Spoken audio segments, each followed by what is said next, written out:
अस्सलाम वालेकुम दोस्तों, कैसे हैं आप। तो आज मैं आपकी खिदमत में हाज़िर हूँ बहुत ही यूनिक रेसिपी के साथ। चलें जी, हम चलते हैं रेसिपी की तरफ। मैंने टिंडों को अच्छे से धो के छील लिया था, उसके बाद मैंने उसमें कट लगा लिए थे।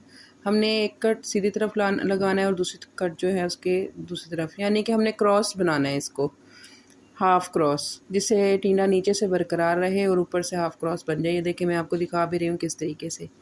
बस मैंने अच्छे से कट लगा लिए थे और इसमें अब हम डालेंगे मिसाले जो आएँ तो देखते हैं। मिसाले मैंने हल्दी ली है और मैंने लिया है भुना धनिया, नमक, मिर्च, दड़ा मिर्च। इसके साथ मैंने थोड़ी-सी इसमें सौंफ भी डाली थी, दरदरी सी पीस के, तो उससे ज़रा टेस्ट अच्छा आता है। साथ मैंने तिक्का मसाला डाल दिया था टेस्ट के लिए। उसके बाद मैंने 1 से डेढ़ लीमू का रस निकाल के वो इसमें डाल दिया था। इसको अच्छे से फिर मिक्स कर लेना है। ये रेसिपी मेरी मम्मा की है, गर्मियों में अक्सर ये बनाया करती थी। मेरी मम्मा ने जब ये सालन बनाना तो हमने बड़े ही शौक़ से इसके साथ तंदूर की रोटी लेनी और खानी। चलें जी, आएँ हम टिंडों को फ़िल करते हैं। पहले हम एक साइड खोल के अच्छे से इसमें मसाला भर लेंगे, फिर दूसरी साइड खोल के अच्छे से उसमें मसाला भर लेंगे। असल में इसमें ना अच्छे से हमने मसाले को फ़िल करना है। बस जैसे ही हम सारा मसाला फ़िल कर लेंगे, ये देखें, अच्छे से आपने फ़िल करना है। ये मैंने सारे टिंडों को मसाला से फ़िल कर लिया था। मेरे चैनल को आप सब्सक्राइब कर दें, लाइक कर दें, शेयर कर दें। प्लीज़ मुझे प्यारे से कमेंट के साथ नवाज़ें। मुझे जब आप कमेंट करते हैं मुझे बहुत अच्छा लगता है। मैं आपके सबके कमेंट पढ़ती हूँ। चलें जी, हम एक पैन लेंगे, उसमें हम ऑयल डालेंगे और टिंडों को उसमें डाल देंगे। इसको हमने हाथ से डालना है, एकदम अंदर नहीं फेंकना, मतलब जैसे हम सब्ज़ी डाल देते हैं ना, ऐसे नहीं। इसको हम तरतीब से रखेंगे क्योंकि ये टूटने नहीं चाहिए। जब इस टिंडों का मज़ा ही ऐसे है कि इसको ना पूरे एहतियात से पकाना पड़ता है और पूरी मेहनत से। कम से कम आज मुझे 2.5 घंटे लगे इस मेहनत पे, पर उसका फल भी मुझे बहुत अच्छा मिला। ये देखें, एक साइड इसकी फ्राई हो गई थी तो मैंने इसको फिर दूसरी साइड चेंज कर दी थी। अच्छा, इसको आपने ना चिमटे के साथ पलटना है क्योंकि इसको सपोर्ट होनी चाहिए ऊपर से, ये टूटने नहीं चाहिए। बस यहाँ मेरे टिंडे फ्राई हो गए थे, उसको फिर मैंने निकाल लिया था। बस फिर जो ऑयल बचा था उसी में हमने जो है ना इसका मसाला तैयार करना है। इसमें मैंने फिर प्याज डाल दिया था, उसको अच्छे से मैंने फ्राई कर लिया था। आप मेरी रेसिपी कहाँ से देख रहे हैं, मेरी वीडियो कहाँ से देख रहे हैं, मुझे कमेंट में ज़रूर अपने शहर का नाम बताइएगा।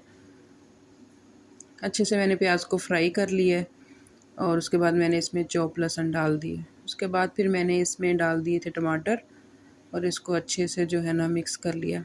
बस इसमें हम मसाले डालेंगे, नमक डाल देंगे, मिर्च डाल देंगे। पानी हमने इसलिए डाला है कि एक तो मसाले हमारे जले ना और टमाटर भी उसमें अच्छे से गल जाएं। बस मैंने नमक, मिर्च, धनिया, हल्दी और इसमें मैंने थोड़ा सा जो है अदरक का पाउडर डाला था क्योंकि मेरे पास दूसरा अदरक नहीं था तो मैंने डाल दिया था। इसमें फिर मैंने कश्मीरी लाल मिर्च डाल दी थी। असल में टिंडों में भी हमने मसाला भरा हुआ था तो मिर्च उसमें भी है, इसमें हमने बहुत हिसाब से मिर्च डालनी है। तो मैंने कश्मीरी लाल मिर्च इसलिए डाली कि जो मसाला जो ग्रेवी है ना उसकी अच्छे सा कलर निकल के आए।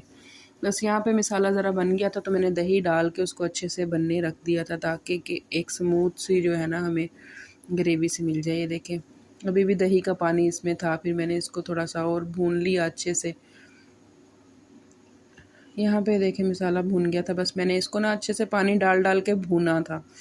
भूनने के बाद ताकि ये देखें जिस तरह भी हमें ग्रेवी मिली है ना, इस तरह की ग्रेवी हमें चाहिए। बस इसमें हम थोड़ा सा पानी डाल देंगे ताकि टिंडे जब हम इसमें डालें तो वो नीचे लगे ना। बस इसको डाल के मिक्स कर देना और हमने हाथ से जो है ना टिंडे इधर रख देने हैं, मतलब सीधे सीधे रख देने हैं। आपको मेरी वीडियोस कैसी लगती हैं मुझे ज़रूर बताया करें। ज़रूर कमेंट करके मुझे अपनी प्यार मोहब्बत दिखाया करें। मुझे बहुत अच्छा लगता है आपके कमेंट्स को पढ़ना। बस ये देखें, इसको ना हमने ज़्यादा हिलाना नहीं है, मतलब बिल्कुल हल्के हल्के हाथ से। देखें, मैंने बस हांडी को हिलाया, इसकी साइड खुद ब खुद चेंज हो जाती हैं, जो रह जाती हैं फिर वो आप बहुत ही आराम से लोई के साथ चेंज कर सकते हैं। यहाँ पे मेरी हांडी बिल्कुल तैयार थी, बस मैंने उसको गार्निशिंग किया और डिश आउट किया। बहुत मज़े की बनी थी। मैं एंड में इसके रिव्यूज़ भी लगाऊंगी अपने हस्बैंड और ममा के कि उनको कैसी लगी। चलें जी, ये मेरी हांडी तैयार है, हम इसको खाते हैं। इसके बाद मैंने अपने हस्बैंड को खाना दिया, मम्मा को खाना दिया और उनसे पूछा उनको सालन कैसा लगा। तो उनके रिव्यूज़ बहुत अच्छे थे कि उनको सालन बहुत अच्छा लगा। मम्मा को भी सालन बहुत पसंद आया। उन्होंने मुझे कहा कि तुमने बड़ा ही अच्छा बनाया, जैसे मैं बनाती थी उससे भी ज़्यादा अच्छा। चलें जी, अब मेरे खाना खाने की बारी आ गई थी। अपना ख़्याल रखिएगा, दुआओं में याद रखिएगा और मेरे चैनल को सब्सक्राइब करना मत भूलिएगा, लाइक करना मत भूलिएगा। ओके जी, अल्लाह हाफ़िज़।